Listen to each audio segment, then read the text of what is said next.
All right, we're going to start with the nation. Tinubu, we're determined to turn Nigeria's fortune around. PDP crisis uncertainty over Iyorchia's IU's fate. IMF asked Nigeria others to take $40 billion climate loan. Why Nigeria can't meet OPEC quota. Abuja Kaduna train hostage negotiator in DSS custody. Two brothers confess to chopping a father's hand to rustle cattle. And Akeredolu, why Amotekun Corps must carry arms. All right, which story are we starting with? Okay, I will take the All Progressive Congress presidential candidate, that is Asiwaju Bola Ahmed Tinubu. Yesterday in Abuja, at the party's national secretariat, he had a meeting with the National Working Committee and also held a strategy meeting with the party leadership. And after the meeting, in response to questions that he was asked, he gave the assurance that that he promised to turn Nigeria into a progressive, highly developed and prosperous country worthy of pride. He says he understands that democracy has its challenges, but they are up to the task, and he will do all his best, to make sure that we enjoy the benefits of democracy and just be like a beacon of hope for Africa as the largest black nation. And, he made, and he also said concerning the way that they're running their campaign is that they're following the guidelines of INEC, and we would hear more about, what they're planning to do. He talked about the fact that unlike other parties, they're not involved in back and forth with other party candidates, bickering back and forth, false information. They're not doing that. They'll follow the proper guidelines and will let us know exactly what the plans they have for Nigeria. But one thing that is important is that he will make sure he turns the fortune of Nigeria around. Okay, I wanted to check the story of the two brothers who chopped off their father's hand to steal his cows. Actually, they tried the two hands. Abubakar, their own father's hand. Their own father. Their names, Bello Usman and Shehu Abubakar. They said they had been trying to steal his cows, but he was always around, intervening and stopping them. So they devised a plan to chop off his hands, and they chopped one off completely, and then the other one is injured. They severed that one. They showed a picture of the poor father, 60-year-old man, 60-year-old father. And so they've been arraigned. But he's alive, he didn't die? He didn't die. Okay, so you're going to take the Abuja Kaduna train negotiator who was arrested in Egypt yesterday and immediately returned to Nigeria. And the DSS spokesperson says he's with them presently. He's being investigated. The account, because I was really interested in this story, the Daily Trust went further to add some juice to it. So they said he's been arrested in relation to have strong ties with terror in Egypt. He's being investigated. His spokesperson, this is also an account from The Nation, says no, that they have they got tips that they wanted to arrest him in Abuja before his train left for Egypt. That in Nigeria, before his train left for Egypt, that there were attempts to arrest him, but he had moved, and that they tried to give an account based on his own side, one side, but he was supposed to be on his way through Egypt to Saudi Arabia for the Lesser Hajj for Umrah, and he was arrested alongside two of his wives and I think one relative. Right. But this is continuous investigation on sponsors of terrorism. Right. And his strong ties. He's also the spokesperson to Gumi. He's also the publisher of the Kaduna Herald, I think, one newspaper like that. So, okay, so Governor Akeredolu is still on this campaign asking that Amotekun must be kitted to protect lives and property. According to him, he continued to fault the federal government for, not to fault, he has a grouse with federal government for kitting non-state actors to safeguard the pipeline. So if you can do that for certain non-state actors, why can't you therefore allow Amotekun to be equipped and have ammunition to be able to protect lives and property in the community? That's his grouse. He has no issues with federal government kitting. If you recall, the federal government had approved the agreement for Tompolo to safeguard the pipelines. He said he has their money, they can do anything they want to do with it, but for his own territory, he needs Amotekun to be armed so they can also do similar in his own area. Moving on now to The Punch. Angry oil workers blame soldiers, protest today. Constituency projects gulp 700 billion naira, telemedicine center faulty. Human interest story. Kwara principal allegedly defiles 7 female pupils and absconds. Osun government elect assembles 52 lawyers for tribunal battle. Atiku meets presidential aspirants. PDP INEC holds today. So PDP NEC meeting holds today. Sanu rejects 23.5% pay rise. State varsities kick. And Buhari wants withdraw rec nominations. Minister tells critics. FG to penalize airlines selling tickets in dollars.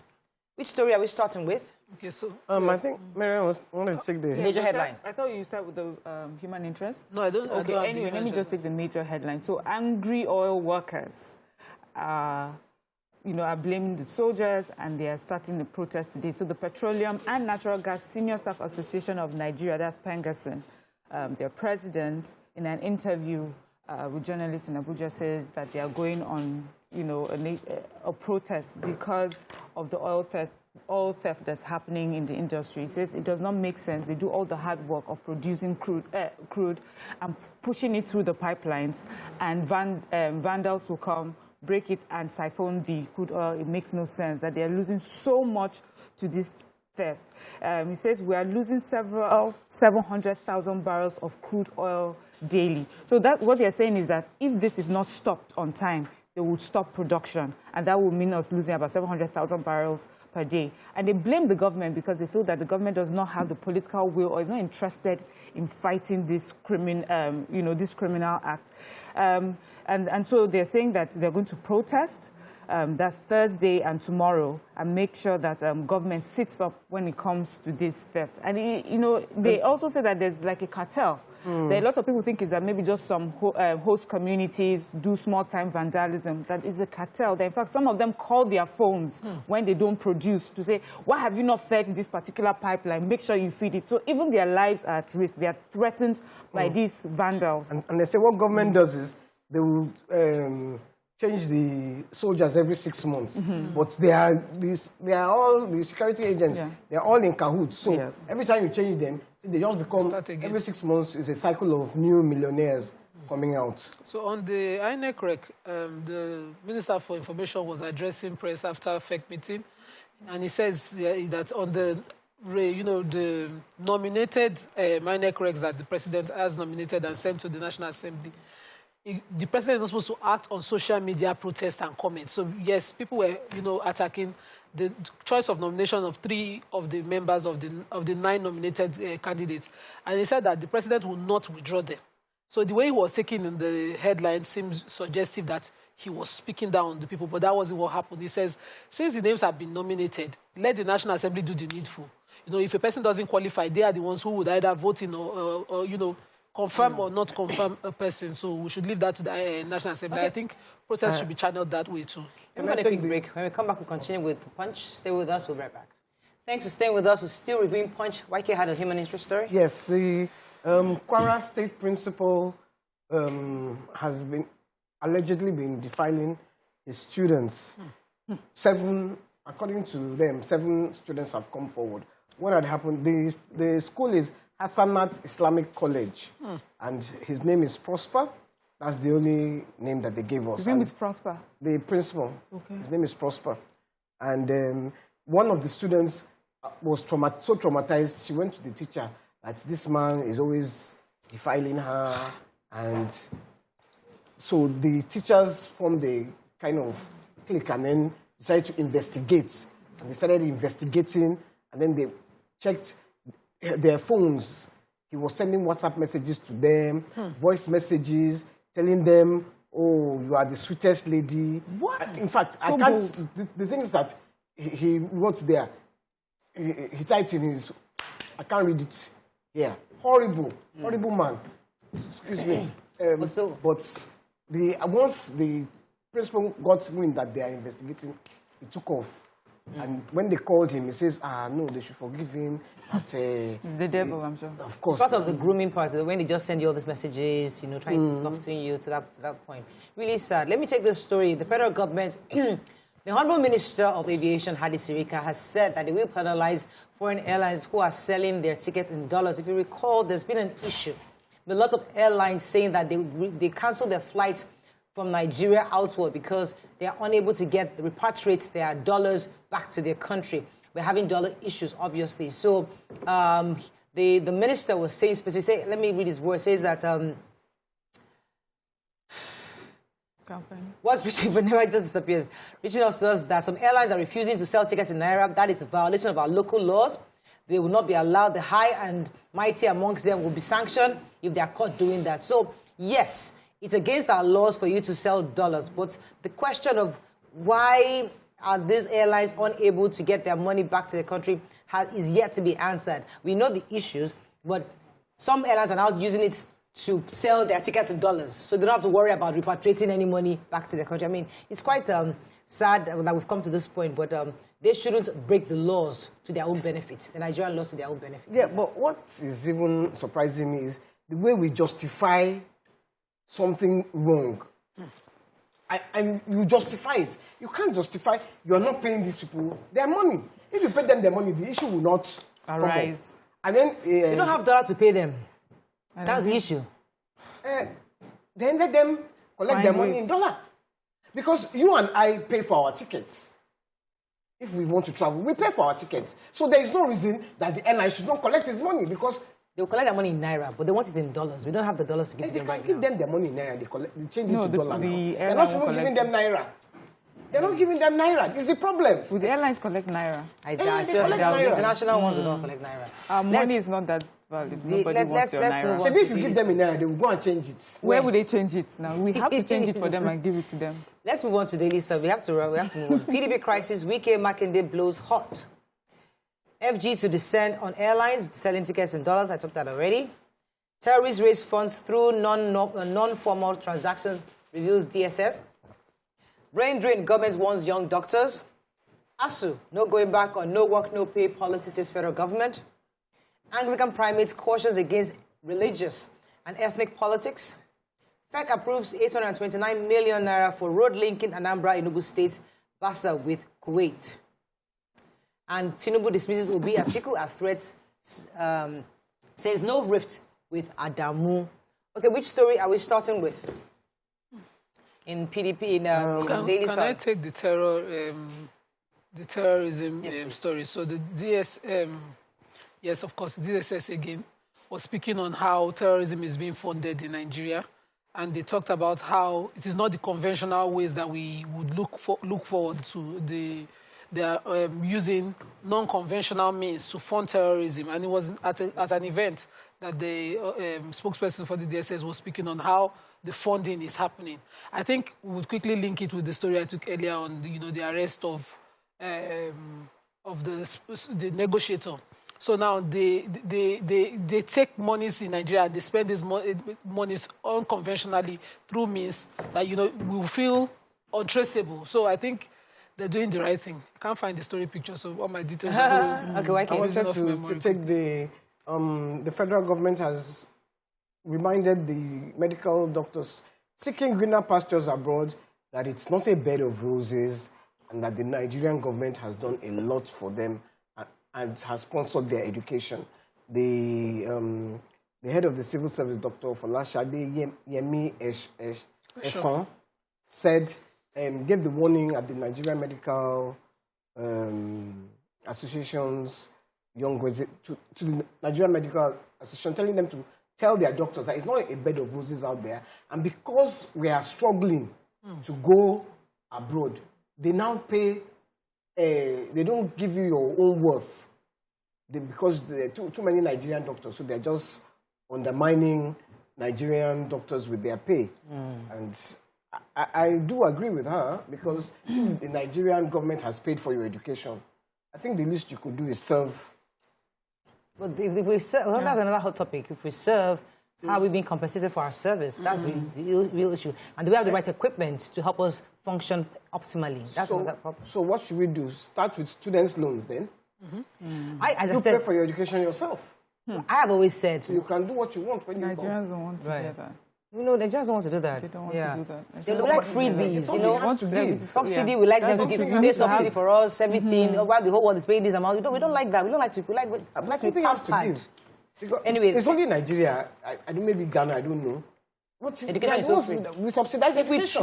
If we try to do that here, why can NLC will carry placard? Even you people on this table to carry placard. But we cannot afford it. Why Nema will be the first to carry placard? So which placard? They always carry placard. You can't increase taxes. You can't. They can't remove subsidy. They can't remove subsidy for education. Nigeria will say it is hard. If you give me what I pay for with tax, I will pay. Can I move on to bank card? Will you give me my pension after paying tax? Allow us do it first, at least. Morale will not want to hear that. No, some of us pay it has tax. happened. We know the issue. Listen, we all know we cannot write a book on the issues of this country. All of us, we know the problems. But somebody must be willing to say, okay, let us start. Let us do a 360 and see if something works. Moving on to Vanguard, it's not our hot topic. Let us not derail. Fueled how PDP government candidates brokered peace with Wike. 2023, Tinubu tackles Obi, says party not threatened by fake statistics and jabs. Okada riders snatching our wives. Eh? Yep. Let me read that again. Okada riders snatching our wives, says protesting police constables for real. Yeah, I took that. Okay. Alleged fraud. Niger Assembly recommends suspension of 15 local government chairmen. 2023, Buhari can't withdraw nominations of 4 Rex nominees, says federal government. Over 60,000 apply for 10,000 vacancies in police recruitment. Bridging. FG pays 103 billion naira to marketers in 8 months. Fresh graduate, 2 others killed, robbers attack banks in Kogi. Diaspora funding, nobody has given me anything, says Peter Obi. FG orders NCAA to sanction foreign airlines selling tickets in dollars. Okay, which story are we starting with? So let me take the police constabularies in Osun State. They are youth that have been recruited as special constabularies in the Nigerian police force to help boost securities in local government areas.